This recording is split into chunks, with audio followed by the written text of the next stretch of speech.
Hello everyone and welcome to the moon child reading YouTube channel. हम यहाँ पे आज डिस्कस करने वाले हैं जो करंट अफेयर्स इस वीक के हैं। ये हम पूरी सीरीज़ लॉन्च करेंगे।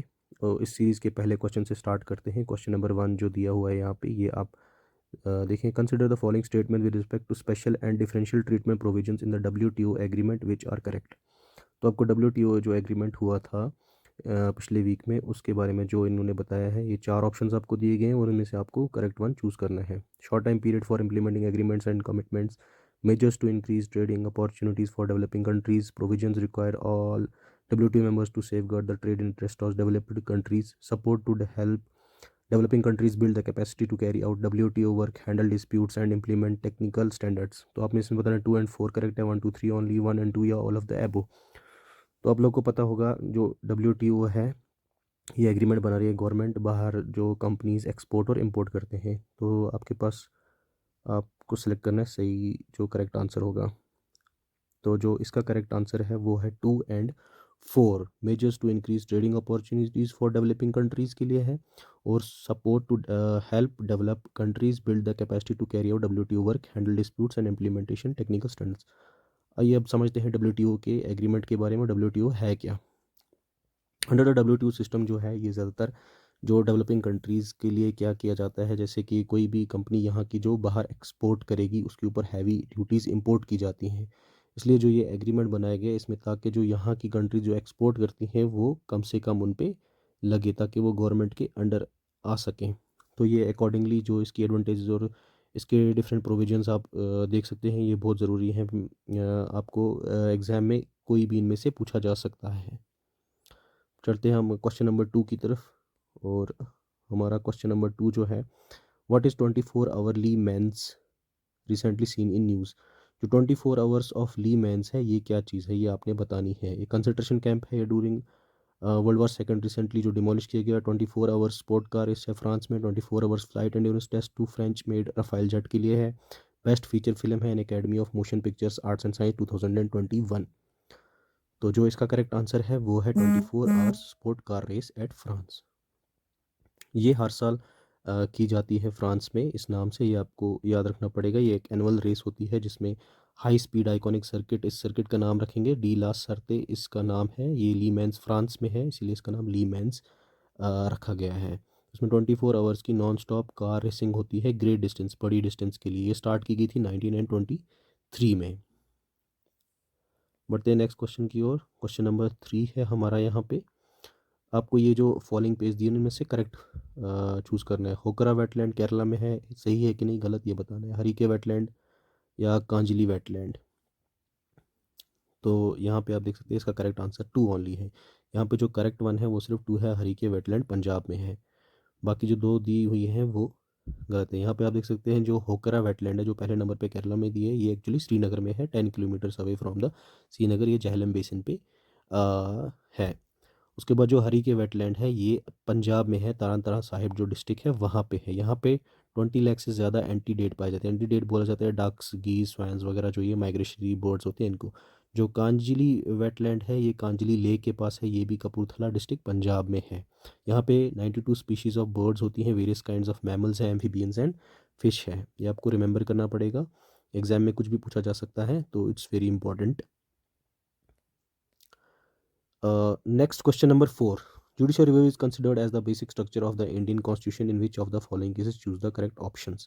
तो ये पॉलिटी का क्वेश्चन है, यहाँ से हमें चूज़ करना है कि judicial review basic structure of जो इंडियन कॉन्स्टिट्यूशन है, ये आपने पढ़ा होगा बेसिक डॉक्ट्रिन स्ट्रक्चर जो था केशवानंदी भारती केस का versus the union of Kerala, इसमें आप देख सकते हैं। तो इसमें हमें सही करेक्ट आंसर जो है वो इंदिरा गांधी वर्सेस राज नारायण का केस है, जिसमें इसे जुडिशल रिव्यू किया गया था कि कोर्ट के पास ये पावर है कि वो किसी भी मतलब एग्जीक्यूशन लेजिस्लेशन को एग्जामिन कर सकती है। लेकिन इसमें जो केस था वो इसको नल वाइड करार दिया गया, और इसमें जो 93rd अमेंडमेंट क्लास 4 जो था वो चैलेंज किया गया था, जिसे बाद में ये स्ट्रक डाउन किया गया था। तो ये आप पढ़ेंगे थॉरली। उसके बाद जो नेक्स्ट क्वेश्चन है हमारा EPR के रिलेटेड है। Question number 5। Consider the following with respect to expanded producer responsibility. EPR क्या है? ये EPR 2011 under the recycle plastic manufacturing usages rules 1999 का है। Responsibility may be physical or combination of both. They mandate producers of plastic packaging material to collect all of their produce by 2024. तो इसमें आपको सही answer choose करना है। इसका जो करेक्ट आंसर है वो है 2 एंड 3। रिस्पॉन्सिबिलिटी जो है वो फिजिकल ईयरली हो सकती है, फिजिकली भी हो सकती है, ये दोनों हो सकती हैं, और ये मैंडेट करता है to collect all the material by 2024 तक का ये है। अब ईपीआर के बारे में पढ़ लेते हैं। ईपीआर जो प्रैक्टिस है ये कंपनीज फॉलो करती हैं, जिनमें इनको बताया गया है जो भी आपका वेस्ट मैनेजमेंट है, जो भी बाहर जाता है, ये आपने 2024 तक पूरा रिसाइकिल करना है। ईपीआर की रिपोर्ट आप पढ़ लेंगे, तो काफ़ी इंपॉर्टेंट क्वेश्चन है। नेक्स्ट क्वेश्चन की तरफ बढ़ते हैं। हमारा नेक्स्ट क्वेश्चन है question number 6। Which of the following statement is true with respect to collective security treatment organisation, यानी कि CSTO के बारे में कौन सी बात सही यहाँ पे दी गई है। It's an inter government military alliance है जो 2002 में इफेक्ट आया था। इसको आशगाबाद पैक्ट या आशगाबाद ट्रीटी भी कहे जाते हैं। रिसेंटली इसको उज्बेकिस्तान ने ज्वाइन किया है एज एन ऑब्जर्वर। तो हमें करेक्ट आंसर बताना है, तो इसका करेक्ट आंसर है ओनली वन। ये एक इंटर गवर्नमेंट मिलिट्री अलायंस है जो 2002 में आई थी। इसके बारे में पढ़ लेते हैं। ये 6 कंट्रीज़ को मिला के बनी हुई थी, जिसके करंट मेंबर्स हैं Armenia, Belarus, Kazakhstan, Kyrgyzstan and the Russian federation and Tajikistan, यानी कि स्पेशली आपका सेंट्रल एशिया वाला पार्ट इसमें है। तो ये स्टार्ट हुआ था विद इंडिपेंडेंस जो कजाकिस्तान को मिली थी 1991 में, और ये साइन की गई थी 15 मई 1992 को। इसके मेन ऑब्जेक्टिव थे पीस, प्रॉस्पेस या इंडिपेंडेंस के रिलेटेड कोई भी मेंबर्स इसके ऊपर बना सकते हैं। नेक्स्ट क्वेश्चन है हमारे पास question number 7। Which of the following group of countries together called Scandinavian. Scandinavian countries किनको कहा जाता है। स्पेन, पुर्तगाल, डेनमार्क, फिनलैंड, आइसलैंड, नॉर्वे या स्वीडन को, Yugoslavia, Greece, Romania, Albania, Lithuania, Latvia और एस्टोनिया को। तो स्कैंडिनेवियन कंट्रीज़ जो हैं, जहाँ पे स्कैंडिवा बना हुआ यूरोपियन कंट्रीज़ को कहा जाता है, जिनमें से बी ऑप्शन जो है वो करेक्ट है। और इनको नॉर्डिक कंट्रीज़ भी कर देता है, लेकिन नॉर्डिक कंट्रीज़ में आप ये याद रखेंगे सिर्फ फिनलैंड नहीं आता है। बाकी जो डेनमार्क, आइसलैंड और नॉर्वे है और स्वीडन है, ये नॉर्डिक कंट्रीज़ भी इनको कहा जाता है। यहाँ पे इनका मैप आप देख सकते हैं स्कैंडिनेवियन का। ये जो स्कैंडिनेविया टाइप बना हुआ है यहाँ पे फिनलैंड के साइड से, तो ये इसे कहा जाता है। तो Nordic country Norway, Sweden, Denmark और आइसलैंड को आप याद रखेंगे, और स्कैंडिनेवियन के जब बारे में पूछा जाएगा तब आप फिनलैंड को इंक्लूड करेंगे। नेक्स्ट क्वेश्चन है हमारे पास। Which of the following true statements true हैं with respect to National Investigation Agency, यानी कि NIA के बारे में कौन कौन सी जो बातें यहाँ पे बताई गई हैं वो ट्रू हैं। It is empowered to deal with terror related crimes across states with special permission from the states. It is a statutory body working under the administrative control of the Ministry of Home Affairs. Under the Act, investigation of cases may be conducted by officers of the rank of Deputy Superintendent or Assistant Commissioner of Police or above. तो जो इसकी correct statement है वो है 2 and 3 only. ये एक statutory body है जो सिर्फ एडमिनिस्ट्रेशन और मिनिस्ट्री ऑफ होम अफेयर्स के अंडर आती है। इस एक्ट के अंदर जो आप इनका डिप्टी सुपरिटेंडेंट और असिस्टेंट कमिश्नर ऑफ पुलिस है, ये कोई भी केस इन्वेस्टिगेट कर सकते हैं। टेरर रिलेटेड के इनको डील करना नहीं है, सिर्फ इनको इन्वेस्टिगेट करने के लिए ये बनाई गई थी। इसके बारे में पढ़ लेते हैं। ये सबसे पहले इंट्रोड्यूस की गई थी जब 26/11 मुंबई टेरर अटैक्स हुए थे, तो पार्लियामेंट में ये इसके बारे में बताया गया था। और ये 31 दिसंबर 2008 को ये एजेंसी बनाई गई थी, ताकि counter terrorism law enforcement agency है ये इंडियन में। तो यहाँ पे ये जो भी केस होते हैं, ये इनका जो स्पेशल कोर्ट है उसमें हियरिंग इसकी होती है, जिसको NIA स्पेशल कोर्ट भी कहा जाता है, और ये मिनिस्ट्री ऑफ होम अफेयर्स के अंदर आती है। क्वेश्चन नंबर 9 है global finder report is release by which of the following. ये किस ऑर्गेनाइजेशन के थ्रू रिलीज होती है। WEF के बाद, WTO, वर्ल्ड बैंक या organisation of economic cooperation and development के थ्रू। तो ग्लोबल फाइंडेक्स रिपोर्ट जो है ये करता है वर्ल्ड बैंक। तो इसके बारे में पढ़ लेते हैं। ये एनालाइज करता है डाटा ऑफ 144 इकोनॉमीज़, जो डिमॉन्स्ट्रेट करती हैं यूज़ अब इनके फाइनेंशियल यूज़ कैसे किए जाते हैं। इनके साथ फंडिंग की जाती है bill and Melinda Gates foundation के कोलैबोरेशन के साथ विद गैलप के साथ इनको कि कौन सी पेमेंट कैसे आई, एडल्ट्स की सेविंग्स, बोरो, ये सब मैनेज रिस्क, ये सब ये इस रिपोर्ट में आता है, फाइंडेक्स रिपोर्ट में। नेक्स्ट क्वेश्चन है हमारा पीटा थुलल, जो रिसेंटली न्यूज़ में देखी गई। ये क्या चीज़ है। मार्शल आर्ट है, स्क्रॉल पेंटिंग है, सेक्रेड डांस है या आर्ट ऑफ वीविंग मैट है। तो ये एक सेक्रेड डांस फॉर्म है। Answer C is correct. तो ये पेटाथुलाइल जो है ये एक सीजनल डांस किया जाता है। लॉर्ड अयप्पा इसको आप यूज़ करेंगे, जिन्होंने मतलब एक डेमन को मारा था जिसका नाम माहिशी थी, यानी कि simply A victory of good over evil है। इसके बारे में आप देख सकते हैं।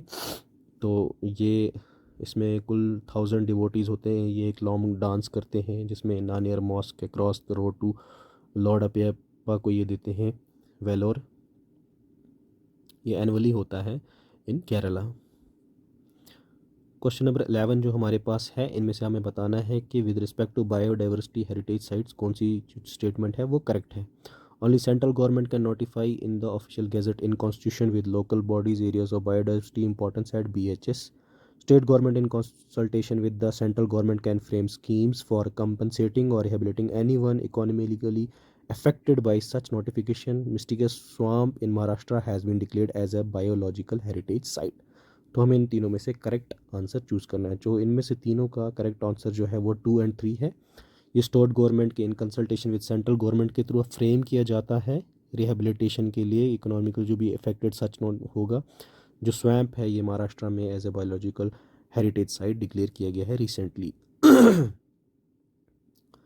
तो जो BHS एरियाज़ होते हैं यूनिक होते हैं, फ्रेजाइल होते हैं। इसमें आपका जो इकोसिस्टम टेरेस्ट्रियल कोस्टल और inland and marine water bodies जिनके पास रिच बायोडाइवर्सिटी है वो होती है। ये act to biological diversity act 2002 में आया था, इसके अंडर पे ये आता है। उसके बाद एज़ पर इसके 37 सेक्शंस ऑफ बायोलॉजिकल के state government can be notify, कोई भी गैजेट कर सकती है इन consultation with the local bodies, या स्टेट गवर्नमेंट सेंट्रल गवर्नमेंट के साथ मिलकर भी इसके ऊपर रूल्स बना सकती है।